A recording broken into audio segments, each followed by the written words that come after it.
MA Punjabi 4th semester ਵਾਲੇ students, ਬੇਟਾ ਅੱਜ ਜਿਹੜਾ ਅਸੀਂ ਆਪਣਾ ਟੌਪਿਕ ਕਰਨਾ ਹੈ ਸੱਭਿਆਚਾਰ ਅਤੇ ਪੰਜਾਬੀ ਸੱਭਿਆਚਾਰ ਵਾਲੇ ਪੇਪਰ ਦਾ। ਉਸ ਟੌਪਿਕ ਦਾ ਨਾਮ ਹੈ ਸੱਭਿਆਚਾਰ ਦੀਆਂ ਅਧਿਐਨ ਵਿਧੀਆਂ ਦਾ ਵਿਵੇਚਨ ਕਰੋ। ਕਿ ਸੱਭਿਆਚਾਰ ਦਾ ਅਧਿਐਨ ਜੋ ਹੈ ਕਿਹੜੀਆਂ ਵਿਧੀਆਂ ਦੇ ਨਾਲ ਸੱਭਿਆਚਾਰ ਦਾ ਅਧਿਐਨ ਕੀਤਾ ਜਾਂਦਾ ਹੈ। 5 ਵਿਧੀਆਂ ਨੇ ਟੋਟਲ, ਅਤੇ ਇਸ ਵੀਡੀਓ ਵਿੱਚ ਜੋ ਹੈ ਅਸੀਂ ਪਹਿਲਾਂ ਸਿਰਫ 2 ਵਿਧੀਆਂ ਕਰਾਂਗੇ। ਆਓ ਬੇਟਾ ਟੌਪਿਕ 'ਤੇ ਆ ਜਾਈਏ।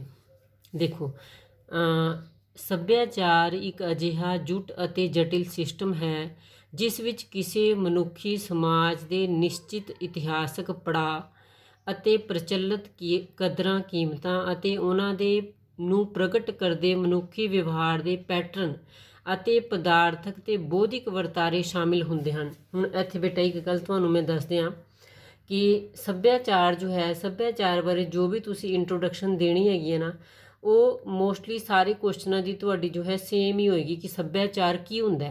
ਹੁਣ ਇਹਦੇ ਤੋਂ ਪਹਿਲਾਂ ਜਿਹੜੇ ਤੁਸੀਂ ਟੌਪਿਕ ਕੀਤੇ ਨੇ ਨਾ, ਜਿਹੜੇ ਮੈਂ ਕਰਾਏ ਨੇ, ਉਹਦੇ ਵਿੱਚ ਤੁਹਾਨੂੰ ਜੋ ਵੀ ਮੈਂ ਸੱਭਿਆਚਾਰ ਬਾਰੇ ਜੋ ਵੀ ਤੁਹਾਨੂੰ ਇੰਟਰੋਡਕਸ਼ਨ ਦੱਸੀ ਹੈ ਨਾ, ਤੁਸੀਂ ਉਸ ਇੰਟਰੋਡਕਸ਼ਨ ਨੂੰ ਇੱਥੇ ਐਡ ਕਰ ਸਕਦੇ ਹੋ। ਠੀਕ ਹੈ, ਬਾਰ-ਬਾਰ ਵੱਖਰੀ ਵੱਖਰੀ ਇੰਟਰੋਡਕਸ਼ਨ ਲਾਉਣ ਦੀ ਲੋੜ ਨਹੀਂ ਹੈ ਕਿ ਸੱਭਿਆਚਾਰ ਕੀ ਹੁੰਦਾ।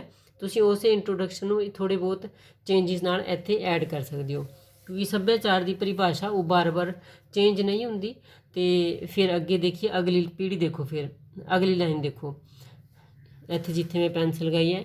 ਇੰਜ ਸਮਾਜਿਕ ਵਿਰਸੇ ਨਾਲ ਸੰਬੰਧਿਤ ਹੋਣ ਕਰਕੇ ਸੱਭਿਆਚਾਰ ਪੀੜ੍ਹੀ ਦਰ ਪੀੜ੍ਹੀ ਪ੍ਰਤੀਕਾਂ ਰਾਹੀਂ ਗ੍ਰਹਿਣ ਕੀਤਾ ਅਤੇ ਅੱਗੇ ਤੋਰਿਆ ਜਾਂਦਾ ਹੈ। ਕਿਵੇਂ ਤੁਰਦਾ ਹੈ ਸੱਭਿਆਚਾਰ ਅੱਗੇ? ਪੀੜ੍ਹੀ ਦਰ ਪੀੜ੍ਹੀ ਚੱਲਦਾ ਹੈ ਸਾਡੇ, ਠੀਕ ਹੈ ਨਾ, ਇਹ ਤੁਹਾਨੂੰ ਕੋਈ ਦੱਸਣ ਦੀ ਲੋੜ ਨਹੀਂ ਕਿਵੇਂ ਤੁਰਦਾ। ਅਤੇ ਪ੍ਰਤੀਕਾਂ ਰਾਹੀਂ ਤੁਰਦਾ ਹੈ। ਕੁਝ ਇੱਕ ਪ੍ਰਤੀਕ, ਕੁਛ ਨਿਸ਼ਾਨੀਆਂ ਹੁੰਦੀਆਂ ਨੇ ਸਾਰਿਆਂ ਦੇ ਸੱਭਿਆਚਾਰ ਦੀਆਂ, ਕੁਛ ਕੁ ਨਿਸ਼ਾਨੀਆਂ ਹੁੰਦੀਆਂ ਨੇ। ਜਿਵੇਂ ਸਾਡੇ ਸਿੰਘਾਂ ਦਾ ਜਿਹੜਾ ਕਲਚਰ ਹੈ ਉਹਦੀ ਕੁਛ ਵੱਖਰੀਆਂ ਨਿਸ਼ਾਨੀਆਂ ਹੋਣਗੀਆਂ, ਠੀਕ ਹੈ ਨਾ।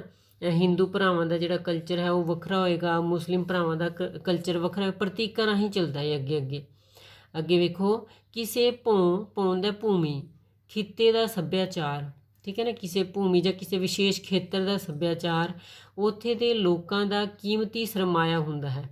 ਜਿਵੇਂ ਸਾਡਾ ਜਿਹੜਾ ਮੈਦਾਨੀ ਇਲਾਕੇ ਵਾਲੇ ਲੋਕਾਂ ਦਾ ਜਿਹੜਾ ਸੱਭਿਆਚਾਰ ਹੈ, ਪਹਾੜੀ ਲੋਕਾਂ ਦਾ ਜਿਹੜਾ ਸੱਭਿਆਚਾਰ ਹੈ, ਰਾਜਸਥਾਨੀ ਲੋਕਾਂ ਦਾ ਜਿਹੜਾ ਸੱਭਿਆਚਾਰ ਹੈ, ਉਹ ਜੋ ਹੈ ਉਹਨਾਂ ਦਾ ਆਪਣਾ ਬੜਾ ਕੀਮਤੀ ਸਰਮਾਇਆ ਹੁੰਦਾ। ਬਹੁਤ ਸਾਰੇ ਅਜਿਹੇ ਉਹ ਜਦੋਂ ਉਹਨਾਂ ਦੇ ਘਰ ਵਿਆਹ ਹੁੰਦਾ, ਬੱਚੇ ਹੁੰਦੇ ਨੇ, ਜਾਂ ਹੋਰ ਬਹੁਤ ਸਾਰੀ ਖੁਸ਼ੀ ਦੇ ਮੌਕੇ ਹੁੰਦੇ ਨੇ, ਦੁੱਖ ਦੇ ਮੌਕੇ ਵੀ, ਖੁਸ਼ੀ ਦੇ ਮੌਕੇ ਵੀ, ਸਾਰੇ ਹੀ ਮੌਕਿਆਂ 'ਤੇ ਉਹਨਾਂ ਦਾ ਵੱਖਰਾ ਸੱਭਿਆਚਾਰ ਵੇਖਣ ਨੂੰ ਮਿਲਦਾ ਹੈ ਸਭ ਦਾ।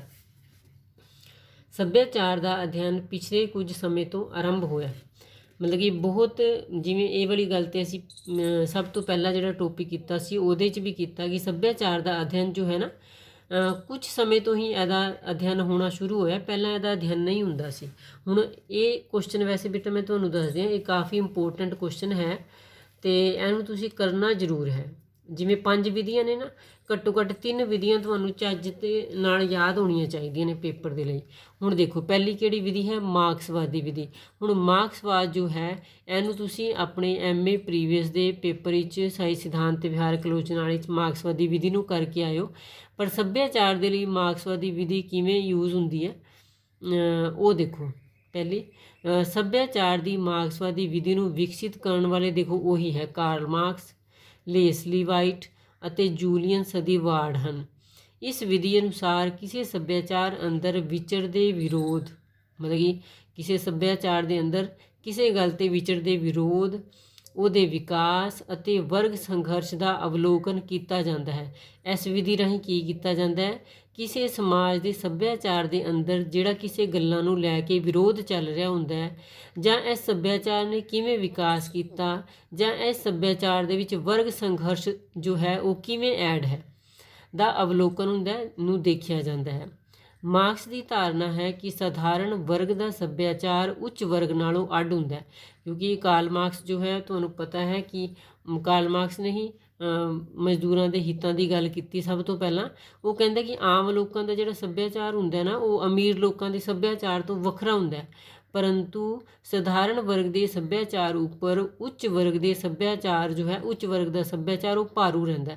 ਮਤਲਬ ਕਿ ਜਿਹੜੇ ਨਿਮਨ ਲੋਕ ਹੁੰਦੇ ਨੇ ਨਾ, ਮਤਲਬ ਕਿ ਜਿਨ੍ਹਾਂ ਦਾ ਵਿਚਾਰਿਆਂ ਦਾ ਗੁਜ਼ਾਰਾ ਪੂਰਾ ਸੂਰਾ ਹੀ ਹੁੰਦਾ, ਫਿਰ ਵੀ ਉਹ ਇਹ ਸੋਚਦੇ ਨੇ ਕਿ ਅਸੀਂ ਵੀ ਜੋ ਹੈ ਉੱਚ ਵਰਗ ਦਾ ਜਿਹੜਾ ਸੱਭਿਆਚਾਰ ਹੈ ਉਹਦੇ ਵਾਂਗੂ ਅਸੀਂ ਸਾਰੇ ਰੀਤੀ ਰਿਵਾਜ ਕਰੀਏ। ਮਤਲਬ ਕਿ ਉਹ ਭਾਰੂ ਰਹਿੰਦਾ ਉਹਨਾਂ ਦੇ ਦਿਲ ਦਿਮਾਗ 'ਤੇ ਕਿ ਅਸੀਂ ਵੀ ਉਵੇਂ ਹੀ ਹੈ ਆਪਣੇ ਰੀਤੀ ਰਿਵਾਜ ਬਣਾਈਏ ਜਿਵੇਂ ਜੋ ਹੈ ਅਮੀਰ ਲੋਕਾਂ ਦੇ ਹੁੰਦੇ ਨੇ। ਅੱਗੇ ਹੈ, ਇਸੇ ਵਿਚਾਰਧਾਰਾ ਨੂੰ ਸਮਰਪਿਤ ਇੱਕ ਹੋਰ ਵਿਦਵਾਨ ਕੋਕਰ, ਕੀ ਨਾਮ ਹੈ ਵਿਦਵਾਨ ਦਾ? ਕੋਕਰ ਨੇ ਆਖਿਆ ਕਿ ਸਾਰੇ ਸਮਾਜਿਕ ਪਰਿਵਰਤਨ ਮੁੱਖ ਤੌਰ 'ਤੇ ਉਹਨਾਂ ਆਰਥਿਕ ਵਰਗ ਸੰਘਰਸ਼ਾਂ ਦੁਆਰਾ ਨਿਰਧਾਰਿਤ ਹੁੰਦੇ ਹਨ। ਹੁਣ ਦੇਖੋ ਬੇਟਾ, ਇੱਥੇ ਸਮਾਜਿਕ ਅਤੇ ਆਰਥਿਕ ਗੱਲਾਂ ਕਿਉਂ ਚੱਲ ਰਹੀਆਂ ਨੇ? ਹੈ ਇਹ ਸੱਭਿਆਚਾਰ ਵਾਲਾ ਕੁਐਸਚਨ, ਸਮਾਜਿਕ ਅਤੇ ਆਰਥਿਕ ਕਿਉਂ ਚੱਲ ਰਹੀਆਂ ਨੇ? ਕਿਉਂਕਿ ਉੱਪਰ ਮਾਰਕਸਵਾਦ ਦਾ ਨਾਮ ਆ ਗਿਆ, ਕਾਰਲ ਮਾਰਕਸ ਦਾ ਨਾਮ ਆ ਗਿਆ, ਅਤੇ ਤੁਹਾਨੂੰ ਪਤਾ ਹੈ ਕਾਰਲ ਮਾਰਕਸ ਜੋ ਹੈ ਉਹ ਸਮਾਜ ਅਤੇ ਅਰਥ ਵਿਵਸਥਾ ਦੇ ਨਾਲ ਸੰਬੰਧਿਤ ਹੀ ਉਹਦੀ ਵਿਚਾਰਧਾਰਾ ਸੀਗੀ, ਰਾਜਨੀਤੀ ਨਾਲ ਵੀ ਸੰਬੰਧਿਤ ਸੀ ਮੇਨਲੀ, ਜੋ ਕਬੀਲਿਆਂ ਦੇ ਰੂਪ ਵਿੱਚ ਸਮਾਜ ਦੇ ਸੰਗਠਨ ਦੇ ਵਿਕਾਸ ਦੇ ਸਮੇਂ ਤੋਂ ਇਤਿਹਾਸ ਵਿੱਚ ਹਮੇਸ਼ਾ ਵਿਦਮਾਨ ਰਹੇ।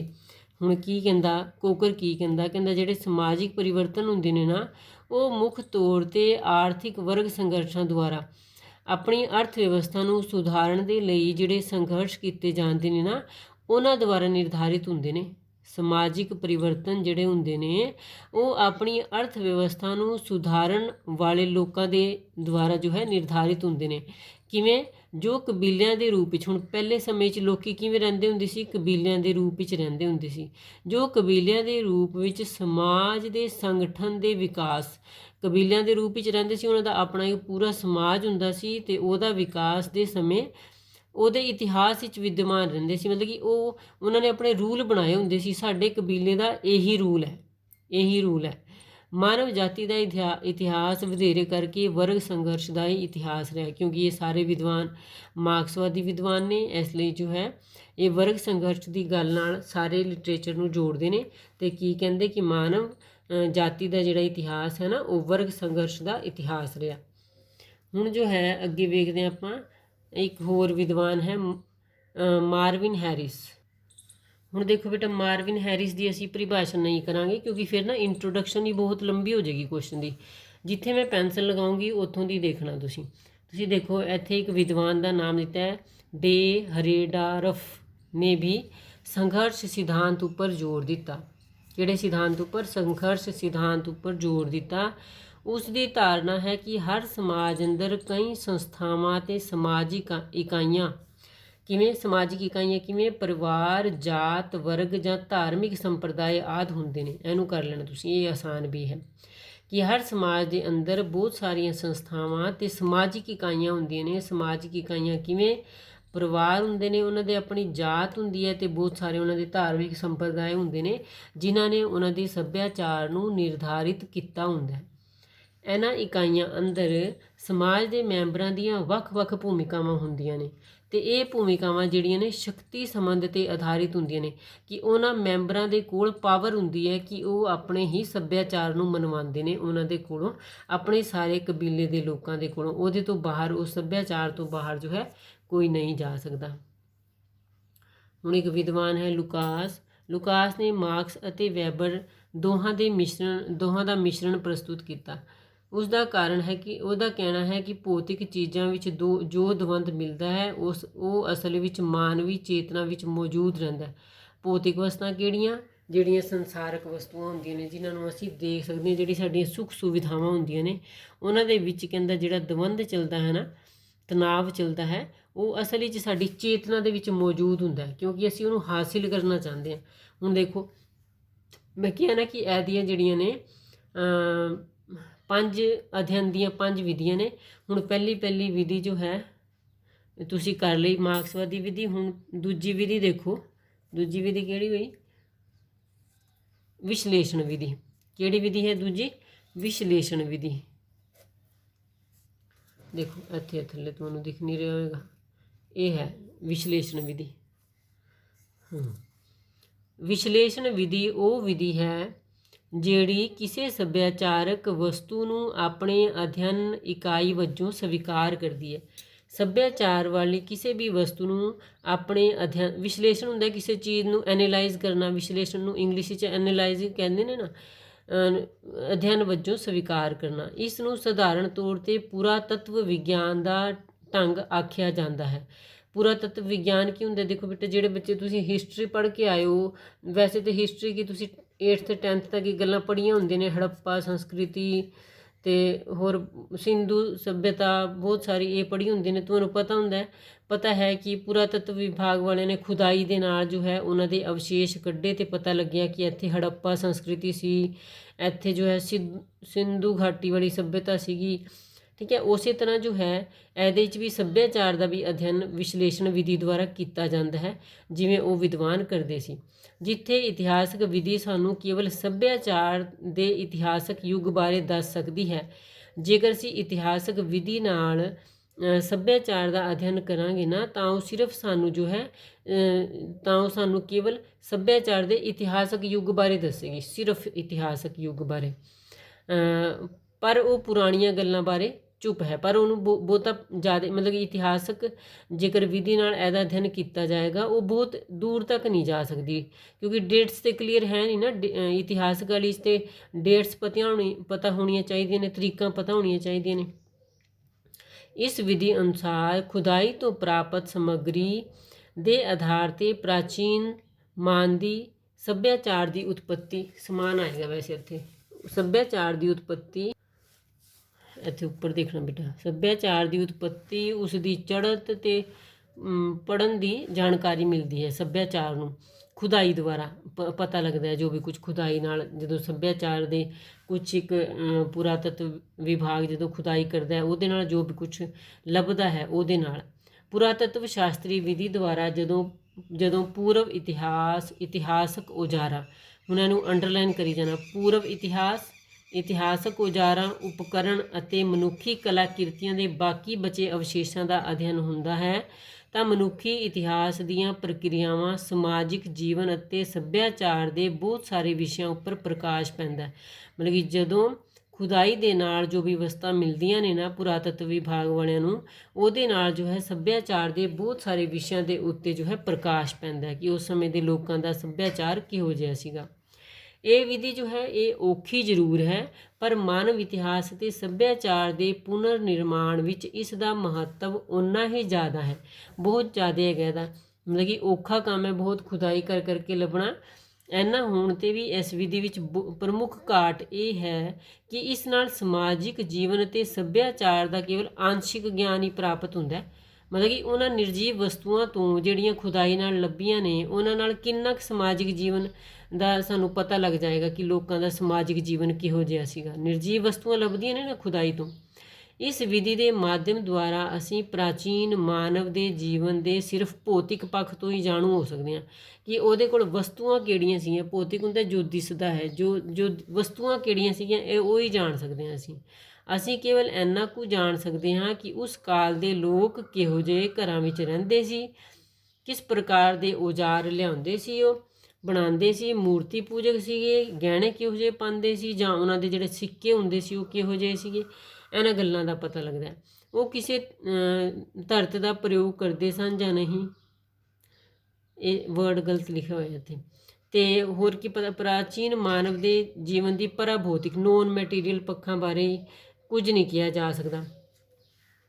ਹਾਂ, ਪ੍ਰਾਪਤ ਵਸਤਾਂ ਤੋਂ ਮਨੁੱਖ ਦੇ ਵਿਸ਼ਵਾਸ, ਕਲਾ, ਸੋਝ, ਸਵਾਦ, ਹਾਰ ਸ਼ਿੰਗਾਰ ਅਤੇ ਰਹਿਣ ਸਹਿਣ, ਖਾਣ ਪੀਣ, ਧਰਮ ਆਦਿ ਬਾਰੇ ਜਾਣਕਾਰੀ ਪ੍ਰਾਪਤ ਕੀਤੀ ਜਾ ਸਕਦੀ ਹੈ ਕਿ ਉਹਨਾਂ ਨੂੰ ਖਾਣ ਪੀਣ ਕਿਸ ਤਰ੍ਹਾਂ ਦਾ ਪਸੰਦ ਸੀਗਾ, ਉਹਨਾਂ ਦੇ ਵਿਸ਼ਵਾਸ ਕਿਹਨਾਂ ਵਿੱਚ ਸੀਗੇ, ਕਿਉਂਕਿ ਮੂਰਤੀਆਂ ਵੀ ਲੱਭਦੀਆਂ ਨੇ ਨਾ ਖੁਦਾਈ ਦੇ ਨਾਲ, ਉਹਨਾਂ ਦੇ ਹਾਰ ਸ਼ਿੰਗਾਰ ਬਾਰੇ ਹੀ ਪਤਾ ਚੱਲਦਾ। ਮਤਲਬ ਕਿ ਉਹਨਾਂ ਦਾ ਜੋ ਹੈ ਸਮਾਜਿਕ ਜੀਵਨ ਕਿਹੋ ਜਿਹਾ ਸੀਗਾ ਉਹ ਪਤਾ ਨਹੀਂ ਚੱਲਦਾ। ਇੱਕ ਹੋਰ ਕਰ ਲੈਂਦੇ, ਅਜੇ ਹੈਗੇ 2-3 ਮਿੰਟ ਵੀਡੀਓ ਦੇ। ਦੇਖੋ ਅਗਲੀ ਵਿਧੀ ਹੈ ਨੰਬਰ 3 ਵਿਧੀ ਹੈ ਵਿਵੇਚਨਾਤਮਕ ਵਿਧੀ, ਵਿਵੇਚਨ ਕਰਨਾ, ਵਿਵੇਚਨਾਤਮਕ ਵਿਧੀ। ਵਿਵੇਚਨਾਤਮਕ ਵਿਧੀ ਕੀ ਹੁੰਦੀ ਹੈ? ਸਾਹਿਤ ਅਧਿਐਨ ਦੀ ਵਿਵੇਚਨਾਤਮਕ ਵਿਧੀ। ਵਿਵੇਚਨਾਤਮਕ ਵਿਧੀ ਦਾ ਮੂਲ ਸਰੋਤ ਸੰਘਰਸ਼ ਸਿਧਾਂਤ ਹੈ। ਕੀ ਹੈ? ਸੰਘਰਸ਼। ਜਿਨ੍ਹਾਂ ਸਿਧਾਂਤਕਾਰਾਂ ਨੇ ਇਸ ਖੇਤਰ ਵਿੱਚ ਕੰਮ ਕੀਤਾ ਉਹ ਇਹ ਮੰਨ ਕੇ ਚੱਲਦੇ ਹਨ ਕਿ ਵਿਵੇਚਨਾਤਮਕ ਸਮਾਜ ਸ਼ਾਸਤਰ ਦੀ ਆਪਣੀ ਵੱਖਰੀ ਹੋਂਦ ਹੈ। ਇਹਦੀ ਆਪਣੀ ਵੱਖਰੀ ਹੋਂਦ ਹੈਗੀ ਹੈ ਵਿਵੇਚਨਾਤਮਕ ਵਿਧੀ ਦੀ। ਜਦੋਂ ਯੂਰਪ ਵਿੱਚ ਜਾਗ੍ਰਿਤੀ ਕਾਲ ਆਇਆ, ਪਤਾ ਤੁਹਾਨੂੰ ਕਾਰਲ ਮਾਰਕਸ ਦੇ ਕਾਰਨ ਜਦੋਂ ਉੱਥੇ ਜਾਗ੍ਰਿਤੀ ਕਾਲ ਆਇਆ ਤਦ ਲੋਕਾਂ ਅੰਦਰ ਜਾਗ੍ਰਿਤੀ ਆਈ, ਤਦ ਮਾਨਵਵਾਦੀਆਂ ਅਤੇ ਸੁਧਾਰਵਾਦੀਆਂ ਨੇ ਇਸ ਸ਼ਬਦ ਦਾ ਕਿਹਦਾ ਵਿਵੇਚਨਾਤਮਕ ਵਿਧੀ ਸ਼ਬਦ ਦਾ ਪ੍ਰਯੋਗ ਕੀਤਾ। ਅਤੇ ਇਸ ਵਿਧੀ ਦੇ ਜਿਹੜੇ ਲੱਛਣ ਨੇ ਨਾ ਉਹਨਾਂ ਦੀ ਗੱਲ ਕਰਦੇ ਹਾਂ ਹੁਣ ਆਪਾਂ। ਦੇਖੋ ਇੱਧਰ ਉੱਪਰ ਦੇਖੋ ਬੇਟਾ, ਇੱਥੇ ਵਿਵੇਚਨਾਤਮਕ ਸਿਧਾਂਤ ਚੇਤਨਾ ਦੀ ਪ੍ਰਕਿਰਿਆ 'ਤੇ ਵਧੇਰੇ ਜ਼ੋਰ ਦਿੰਦਾ ਹੈ, ਸੋਚਣ ਦੀ ਪ੍ਰਕਿਰਿਆ 'ਤੇ, ਅਵੇਅਰ ਰਹਿਣ ਦੀ ਪ੍ਰਕਿਰਿਆ 'ਤੇ ਬਹੁਤਾ ਜ਼ੋਰ ਦਿੰਦਾ ਹੈ, ਅਵੇਅਰ ਹੋ ਕੇ ਹਰ ਚੀਜ਼ ਨੂੰ ਐਨਾਲਾਈਜ਼ ਕਰਨਾ। ਉਸ ਦੀ ਧਾਰਨਾ ਹੈ ਕਿ ਮਨੁੱਖ ਦੇ ਵਿਚਾਰ ਉਸੇ ਸਮਾਜ ਦੀ ਉਪਜ ਹਨ ਜਿਸ ਵਿੱਚ ਉਹ ਰਹਿੰਦਾ ਹੈ। ਹੁਣ ਬੇਟਾ ਸਾਡੇ ਜਿਹੜੇ ਵਿਚਾਰ ਹੁੰਦੇ ਨੇ ਨਾ ਉਹ ਉਸੇ ਸਮਾਜ ਦੀ ਉਪਜ ਹੁੰਦੇ ਨੇ ਜਿਸ ਸਮਾਜ ਦੇ ਵਿੱਚ ਅਸੀਂ ਮਤਲਬ ਕਿ ਜਿਸ ਘੇਰੇ ਦੇ ਵਿੱਚ ਅਸੀਂ ਰਹਿੰਦੇ ਹਾਂ, ਜਿਹੜੇ ਆਲੇ ਦੁਆਲੇ ਦੇ ਵਿੱਚ ਅਸੀਂ ਰਹਿੰਦੇ ਹਾਂ ਨਾ, ਉਹੀ ਸਾਡੇ ਵਿਚਾਰਾਂ ਨੂੰ ਬਣਾਉਂਦਾ ਹੈ। ਇਹ ਸਿਧਾਂਤ ਨੰਬਰ 2 ਦੇਖੋ, ਇਹ ਸਿਧਾਂਤ ਮਾਰਕਸ ਦੀਆਂ ਇਤਿਹਾਸਕ ਪ੍ਰਕਿਰਿਆਵਾਂ ਨੂੰ ਸਵੀਕਾਰ ਨਹੀਂ ਕਰਦਾ। ਇਹ ਮਾਰਕਸ ਤੋਂ ਅੱਗੇ ਹੀਗਲ ਵੱਲ ਮੁੜਦਾ ਹੈ। ਹੀਗਲ ਵੀ ਇੱਕ ਵਿਦਵਾਨ ਹੈ, ਕੁਛ ਬੱਚਿਆਂ ਨੇ ਤਾਂ ਇਹਦਾ ਨਾਮ ਸੁਣਿਆ ਹੋਏਗਾ। ਫਿਰ ਨੰਬਰ 3 'ਤੇ ਆ ਜਾਓ। ਵਿਵੇਚਨਾਤਮਕ ਸਿਧਾਂਤ ਉਹਨਾਂ ਇਤਿਹਾਸਕ ਸ਼ਕਤੀਆਂ ਦਾ ਵੇਰਵਾ ਦਿੰਦਾ ਹੈ ਜੋ ਮਨੁੱਖ ਦੀ ਸੁਤੰਤਰਤਾ 'ਤੇ ਆਪਣਾ ਅਧਿਕਾਰ ਬਣਾਈ ਰੱਖਦੀਆਂ ਨੇ। ਉਹਨਾਂ ਸ਼ਕਤੀਆਂ ਦੀ ਗੱਲ ਕਰਦਾ ਹੈ ਵਿਵੇਚਨਾਤਮਕ ਸਿਧਾਂਤ ਜੋ ਮਨੁੱਖ ਦੀ ਸੁਤੰਤਰਤਾ ਨੂੰ ਬਣਾ ਕੇ ਰੱਖਦੀਆਂ ਨੇ, ਮਤਲਬ ਕਿ ਇਹ ਮਨੁੱਖ ਦੀ ਸੁਤੰਤਰਤਾ ਦੇ ਉੱਤੇ ਜ਼ਿਆਦਾ ਜ਼ੋਰ ਦਿੰਦਾ। ਅੱਗੇ ਵੇਖੋ ਨੰਬਰ 4 ਜਿੱਥੇ ਲਿਖਿਆ, ਵਿਵੇਚਨਾਤਮਕ ਸਿਧਾਂਤ ਦੀ ਵਿਧੀ ਅੰਤਰ ਅਨੁਸ਼ਾਸਨੀ ਵਿਧੀ ਹੈ, ਇੰਟਰਨਲ ਡਿਸਿਪਲਿਨ ਵਾਲੀ ਵਿਧੀ ਹੈ। ਇਸ ਵਿਧੀ ਦੁਆਰਾ ਭਿੰਨ ਭਿੰਨ ਪ੍ਰਕਾਰ ਨਾਲ ਟ੍ਰੈਂਡ ਖੋਜਕਰਤਾ ਅਤੇ ਸਿਧਾਂਤਕਾਰ ਅੱਡ-ਅੱਡ ਵਿਸ਼ਿਆਂ 'ਤੇ ਵਿਚਾਰ ਕਰਦੇ ਨੇ, ਮਤਲਬ ਕਿ ਉਹ ਵੰਡ ਲੈਂਦੇ ਨੇ, ਇੱਕ ਡਿਸਿਪਲਿਨ ਦੇ ਅਨੁਸਾਰ ਚੱਲਦੇ ਨੇ, ਸਾਰੇ ਵੰਡ ਲੈਂਦੇ ਨੇ। ਤੂੰ ਫਲਾਣੀ ਚੀਜ਼ ਦੀ ਖੋਜ ਕਰਨੀ ਹੈ, ਤੂੰ ਫਲਾਣੀ ਚੀਜ਼ ਦੀ ਖੋਜ ਕਰਨੀ ਹੈ, ਅਤੇ ਸਮਾਜਿਕ ਹਾਲਾਤਾਂ ਦਾ ਵਿਸ਼ਲੇਸ਼ਣ ਕਰਕੇ ਉਹਨਾਂ ਨੂੰ ਸਮਝਣ ਲਈ ਕੋਈ ਰਣਨੀਤੀ ਬਣਾਉਂਦੇ ਨੇ, ਕਿਉਂਕਿ ਡਿਸਿਪਲਿਨ ਨਾਲ ਚੱਲਦੇ ਨੇ। ਫਿਰ ਉਸ ਸਮੇਂ ਦੇ ਜਿਸ ਵੀ ਸਮੇਂ ਦੀ ਖੋਜ ਕਰ ਰਹੇ ਹੁੰਦੇ ਨੇ ਉਹਦੇ ਸਮਾਜਿਕ ਹਾਲਾਤਾਂ ਦਾ ਵਿਸ਼ਲੇਸ਼ਣ ਕਰਕੇ ਉਹਨੂੰ ਸਮਝਣ ਲਈ ਰਣਨੀਤੀ ਬਣਾਉਂਦੇ ਨੇ। ਅਤੇ ਮਗਰੋਂ ਇਸ ਸਿਧਾਂਤ ਅਤੇ ਵਿਧੀ ਨੂੰ ਲੈ ਕੇ ਹੋਰਖੀਸੇਰ ਅਤੇ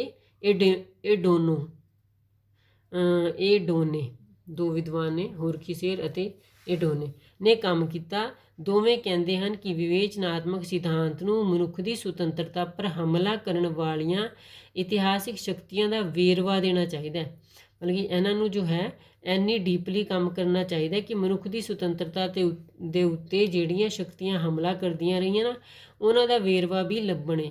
ਦੂਜੇ ਕਿਸੇ ਸਿਧਾਂਤਕ ਆਧਾਰ 'ਤੇ ਅਜਿਹੀਆਂ ਸ਼ਕਤੀਆਂ ਨੂੰ ਅਸਵੀਕਾਰ ਕਰਨਾ ਚਾਹੀਦਾ ਅਤੇ ਅਜਿਹੀਆਂ ਸ਼ਕਤੀਆਂ ਨੂੰ ਅਸਵੀਕਾਰ ਵੀ ਕਰਨਾ ਚਾਹੀਦਾ। ਹੁਣ ਅਗਲੀ ਵਿਧੀ ਹੈ ਪ੍ਰਕਿਰਿਆਤਮਕ ਵਿਧੀ। ਪ੍ਰਕਿਰਿਆਤਮਕ ਵਿਧੀ ਜੋ ਹੈ ਇਹਨੂੰ ਅੰਗਰੇਜ਼ੀ 'ਚ ਫੰਕਸ਼ਨਲ ਮੈਥਡ ਕਿਹਾ ਜਾਂਦਾ। ਇਹਨੂੰ ਅਗਲੀ ਵੀਡੀਓ 'ਚ ਕਰਾਂਗੇ ਬੇਟਾ ਆਪਾਂ, ਠੀਕ ਹੈ। ਇਹ 3 ਲਿਖ ਲਓ ਤੁਸੀਂ ਕਾਪੀ 'ਤੇ। Okay, thank you.